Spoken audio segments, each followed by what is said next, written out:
This is the morning sports desk for Wednesday, February 14th. It's Valentine's Day. It's Ash Wednesday. Corey, do we have another holiday we need to throw on top of this? Yes, it is. Oh gosh, what was one of them I saw today? It's something you definitely need to be celebrating. That much I know. Yeah, there's some kind of holy day of obligation or something in there that you got to get taken care of. But thank you for listening It to might us even before be an or after. unholy. It might even be an unholy day of obligation. Either way, it's Yeah, there to be celebrated responsibly. did you participate in Fat Tuesday? Every day is Fat Tuesday for me. At least as far as the fat part goes. Well, because Fat Tuesday is like the day right before Ash Wednesday where you indulge in all of your priors that you're going to give up for Lent, but that's your last day to like give into glut, I guess. It might be a good indication for me that most days are Fat Tuesday and very few days are Lent for me.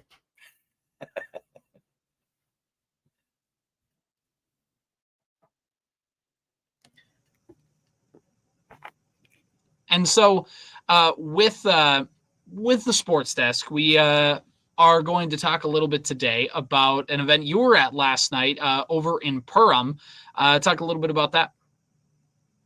Yeah, so they had a junior jacket night. First of all, Perham Yellow Jackets girls basketball beat Detroit Lakes pretty handily. There was going to be kind of an exciting matchup underneath with Willow Thiel and Ellie Betcher of the Yellow Jackets and Lakers, respectively. Betcher hurt herself late last week, and was out. Ended up being kind of a tall task for the Lakers, just have to deal with everything that the very good Perham Yellow Jackets team brings. But the cool part about the night was they called it Junior Jacket Night, where they had every single girls basketball player in the Yellow Jackets program, K through 12, in the gym. They got them all together. They took a picture. It was just really cool. Like an entire section of the bleachers was filled up with just nothing but the players and coaches for the girls basketball programs, K through 12. They all took a picture together. It was a pretty cool moment, I thought, to put that together and recognize the entire program and how fun for those little girls to be able to see, a team that went to the state tournament a year ago and a team that really has a real chance of going to the state tournament again this year. It's a fun time to be a young Yellow Jacket watching some pretty good basketball. Yeah, exactly. I think anytime a program does that, it's just really cool because to the high school kids, I think they're into it. I think they like being out there and doing the extra thing. But to those little kids, man, like that's really what starts a love of the sport. I wouldn't love the sport of basketball as much as I did if it wasn't for when I was growing up in elementary school. Bertha Hewitt had some really, really good basketball teams, and seeing those guys and getting to do things, not that I did anything specifically, but when I was a fifth grader, I got to be the manager for the basketball team and get to be around those guys and see them. And it made me love the game of basketball as much as I did. And especially at a younger age, to be able just to even see them or get a high five from them. And it really can start a love of basketball or a love of whatever sport it is. So whenever a program does that, it's really, really cool. I can't recommend that everybody does it more or enough. Do you remember who was your guy? Who was your guy? Who was your first favorite Bertha Hewitt Bears basketball player? So I mean, like a favorite's kind of hard for me because there's a few different eras of them because I never remembered names when I was like in like kindergarten, first, second grade. That was when Bertha Hewitt had a team that got to that was top 4 in state, I believe, in the 03-04 season. I was a kindergartner that year. And I don't really remember any names from that one. I just remember the Gruy boys were really good. I remember there was a Reaver in there. I always remember Ryan Denny for myself in the 07-08 years when Bertha Hewitt went to state. Phenomenal basketball player there. Him and his brothers are. And that was a really strong player. And especially I remember that when for my brother, when I was a fifth grader, he was like a second grader. And they had a picture of him. They did this with the girls basketball side too. A member of the varsity team took a member of the elementary program and just did like a picture with them, and they blew it up and they had it up on a poster, of like them just playing basketball together. And huge for my brother, like in terms of his love of basketball, and to motivate him to want to be good, because he saw other people do that and take just even the smallest interest in him succeeding. And it's super cool. So that stuff does matter, especially in small schools. Yeah, absolutely. I mean, I remember like Chad Henke, which doesn't mean anybody to anybody, but like that guy was, I just loved watching him play basketball for Sibley East. Mm-hmm. Before that was like Dave Kreft and Travis Quast, and just all of the, I absolutely remember those guys. Absolutely remember them. And that was one of the things I remember as I got into high school and now beyond. And like we've been talking about, hopefully it stays important for those high school kids and they remember what it was like to be an elementary kid, because I certainly remembered it and wanted to hopefully be someone. I wasn't that good. So as far as like being able to look up to how they played I was probably not anybody's long-term idol, but it was really important to me growing up. So I hoped I just hope those high school kids remember that, because remember who their favorite players were, because they're somebody's favorite player. It sounds so cheesy, but it's true. Right. And I was over at Henning about a month ago. They did an event like this where all the elementary varsity autographs with the players. And, like you could be a person that goes like, I don't know, is that worth it? This feels kind of weird if you're an adult. And then all of a sudden you see just this line of kids, like 20, 40, like long, all wanting to go talk to those varsity kids and go like, just, they don't even have a long conversation. It's like one thing said back and forth, and they're so excited for it. And it just shows how important that stuff can be. And if you are an adult, it's supposed to be weird, because it's not for you, man. Right. It's not for you. It's supposed to be for those elementary kids. Anyway, whatever. We belabored that point. I just think it's a really special night, and they're fun to see. Obviously, as we've been talking about it, it's been important for us, and it's like, it just means that it works with that kind of stuff. So flipping the script, let's talk about the Minnesota Timberwolves. They got a really, not a huge win yesterday, but another nice win. Well, they've won 3 in a row. Their lead in the Western Conference top spot is at 1 game. The Wolves have 1 more game against the Portland Trailblazers before the All-Star break, and then they have a 7-game homestand following the All-Star break. Things have lined up really, really well for the Timberwolves. They've had I know the score might not look like it, but the Wolves for the last 4 minutes of the game had all their bench guys in. It was a blowout. It's their 3rd straight blowout. And this roster has been gelling. Anthony Edwards dropped 41 points yesterday, despite being questionable to play. Still able to drop 41. Nickeil Alexander-Walker had 3 points heading into the 4th quarter, ends up finishing the game with 18 points. Big time with this 3-point game. Since he started the season, Corey, 3 of 15. I saw the stat earlier.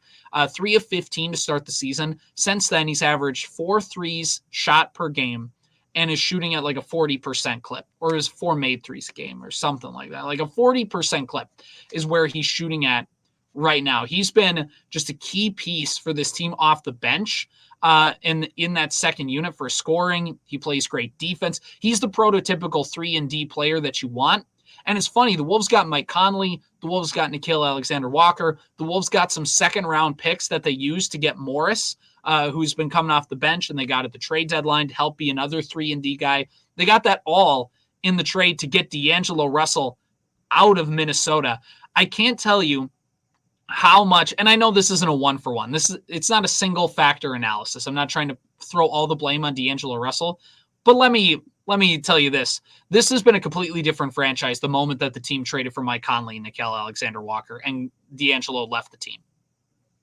Yeah, whatever. You get a baby off the team, basically. You get adults in the room, which is something we've talked about with this Timberwolves team for years. Like even Patrick Beverley, who was so fun. He's not really an adult in the room. He's an instigator in the room. And he was fun and important, but he wasn't what they needed going forward. That's exactly right. And the thing that's nice, maybe you made this point to me earlier, or I read it in a text message, but with Alexander Walker, what's so nice about him is if things aren't going for Jaden, you can you're still going to get maybe not quite as good defense, but you were going to get better offense. So if McDaniels isn't rolling, just the depth that this roster has, they're good. They're a good basketball team, and they show these subtle signs, right? Like they go on the road and beat Milwaukee, and they go on the road and beat the Clippers. Those aren't subtle. Those are big. Oh, this team can do it. Last night was all about the letdown. That was all about going to a really bad Portland team and not getting up and not getting ready to play basketball, and they pounded them, which is exactly what they're supposed to do. Over and over again all season long, the Timberwolves have been doing exactly what they're supposed to do. It's cool. Right, exactly. There's been flub ups here and along the way, but that happens. It's a long season, and the whole game wasn't clean. But I mean, like in the Clippers game, when it came down to the fourth quarter, they just took care of business and they were able to do what they needed. I think they had like a 27-6 run at one point in the fourth quarter just to kind of put the thing on ice. They're going to play Portland again, so they still have an opportunity to fall into that trap game. But they've just been so good this year. And really, I think, Tim Connelly is he inherited a good team when he got hired as the Timberwolves president of basketball operations. He inherited a team that had D'Lo, that had Karl Anthony Towns, that had a rising Anthony Edwards, and that had Jaden McDaniels and Naz Reid. That was construction of Gerson Rosas. But Tim Connelly took a team that was ascending, took a team that was good, and in a way where Tom Thibodeau took over the Timberwolves after the 2016 season and took a rising team and got Jimmy Butler and all that and whatever. That was what that was. Connelly had a similar situation of a team with rising star Gobert, and they've now brought in Mike Conley and Nickeil Alexander-Walker, and they brought in Kyle Anderson, and they've done all of these things. It's like you talk about with the subtle moves. Obviously the Gobert and the Conley are big moves, but it's bringing in Alexander-Walker. It's bringing in Kyle Anderson. It's bringing in some of these guys who just make the team better by being adults in the room and by being around and experienced. And this is just obviously the KG Wolves are, the best team in franchise history for getting to the Western Conference Finals. But if we're talking on a pure roster construction standpoint, this has to be the deepest and best team the Wolves have ever had, right, Corey? I mean, I think probably. That's too hard for me to compare because I think that Kevin Garnett team only lost one home game all season or something ridiculous, and they made the Western Conference Finals. So until this Timberwolves team does that, it's hard for me to – it's a little more apples to oranges. But that is just my disclaimer on the point that they're really good and really deep. And they have almost all the pieces. I still think they kind of need a shooter, right? A guard who you can run off screens, a small four, a three, or whatever, whoever that is. They've got plenty of stretch bigs who can shoot and fine. That pickup of Morris was really nice. But they're just an awesome basketball team. They're very deep. They have a lot of pieces. They have a lot of might be a time when redundancy is good. They've got a lot of guys who can just piggyback off somebody else if it's not going for them. If Cat's having a weird night, Naz can go. If Rudy's having a weird night, Naz can go. If Anthony Edwards is having a weird night, Cat can pick it up, and Alexander Walker's there, or maybe it's McDaniels. It's just if McDaniels can't guard somebody, Ant can guard somebody. They've just got a lot of interchangeable pieces that, on top of the number of in depth, their depth in what's the word I'm looking for? They're I don't know. They're just copacetic. There's just there are a lot of the same types of players who can do a lot of same things that can bail each other out when one guy's off. Right, exactly. This is a good team, I think, is the big thing to take away. One last thing, Corey, before we wrap the sports desk today, is the fact that pitchers and catchers report. So baseball is back up until like a week later when we all go, okay, let's wait till the first spring training game. And then we'll go baseball is back. And then we'll get really bored with the spring training games. And then we'll just wait for opening day come the end of March. But their pitchers and catchers are practicing as we speak right now in Fort Myers. This is the mandatory report date today for pitchers and catchers. Position players are on Sunday. But most of the Twins' young hitters have already showed up. Like they were taking batting practice yesterday on side field. So like for all intents and purposes, the Twins are back. Like they are getting ready to gear up for a season. It's been a weird off season, but they're here right now. There's a lot of discussions about TV deals and off seasons and trades and whatever. But now we can finally start talking a little baseball. And I guess my first question is, as everybody gets to Fort Myers, there's the Mr. Mankato for the Minnesota Vikings when they come to training camp. Who is a guy, in that early portion that maybe turns heads and makes people look at him that you never would have thought before? An undrafted free agent, a fourth-round draft pick that comes out of nowhere, a quarterback that you really like. Who's that version of that for the Twins in spring training? I've heard the Sire of Fort Myers. I've heard Golden Grapefruits. Those are better names than I could come up with because I don't have anything right now. Corey, who's somebody who's your watch list for people to keep an eye out for in Twins spring training 2024? When you asked me this earlier, there were three names that came to mind right away. None of them are veteran guys. Because I think we expect someone like Correa to be able to handle his business, Buxton to be able to handle his business. We all know how good they can be. And a time like spring training, they're really going to probably show off. That's what they're there for. So there's three guys who I would be hopeful at the end of spring training are guys that we're talking about. First one, for obvious reasons, would be Matt Wallner.